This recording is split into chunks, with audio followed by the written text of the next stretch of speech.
Bhavnagar local crime બ્રાન્ચને વધુ એક મોટી સફળતા મળી છે। અલંગ પોલીસ સ્ટેશનમાં દેશી દારૂની ભઠ્ઠી ચલાવવાના ગુનામાં પકડવાના બાકી આરોપીને ઝડપી પાડવામાં આવ્યો છે। પેટ્રોલિંગ દરમિયાન મળેલી બાતમીના આધારે પોલીસે અલંગના મણાર શિપયાર્ડ વિસ્તારેથી આરોપીને ઝડપી પાડ્યો હતો।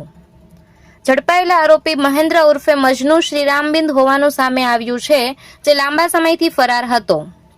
પોલીસે આરોપી વિરુદ્ધ કાયદેસરની કાર્યવાહી કરી વધુ તપાસ માટે અલંગ પોલીસ સ્ટેશનને સોંપ્યો છે। આ કામગીરી પોલીસ ઇન્સ્પેક્ટર મયુરધ્વજસિંહ સરવૈયાના માર્ગદર્શન હેઠળ એલસીબી ટીમ દ્વારા કરવામાં આવી હતી।